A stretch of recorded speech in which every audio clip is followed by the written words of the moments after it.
Once you run the wizard and you make sure that all of your components on your computer are set up correctly in order to participate in live classroom, you'll just simply click on the Enter Room button. And once you do that, it's going to log you in, and there you have the option again to run the wizard.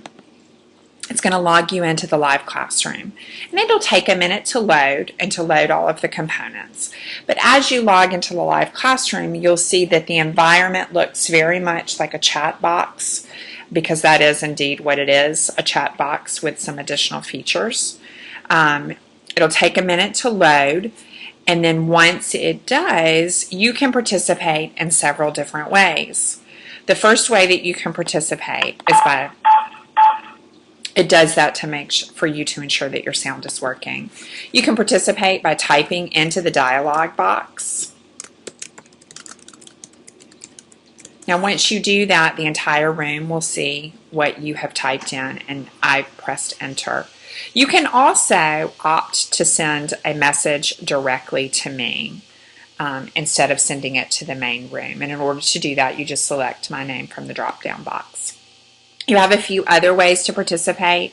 You can talk in the classroom, and you do so by holding down the talk button, which projects your voice and any background noise into the live classroom so that participants can hear and listen to you as well.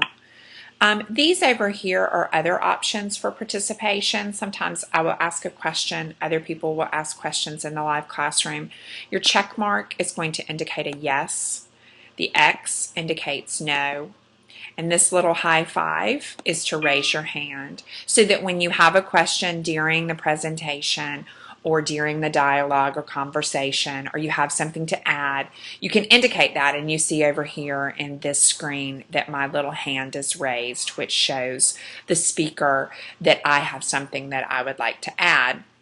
Now, one thing about live classroom is the conversation can be a little bit awkward because if you try to talk while someone else is talking, there's going to be a little bit of feedback and a little bit of overlap.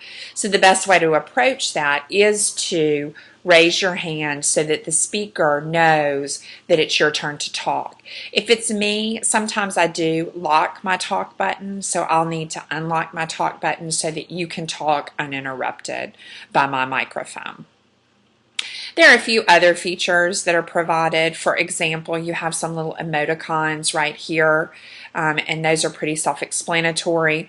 One does indicate that you are away from your computer, so that if someone in the live classroom is trying to speak to you, they know that you cannot hear them because of you being away from your computer. Now up here in your content window, you really won't have to worry about this part. It should just appear for you.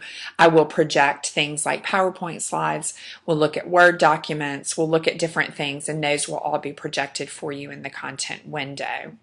I will also archive sessions, so if for some reason you have to miss our weekly live classroom meetings, those archive sessions will be available to you right here in this list. So you can click on your Wimba Live Classroom link. You can access the classroom from this screen right here. You can also access any archives that are available for you to go back and listen to. We will meet almost every week of the course.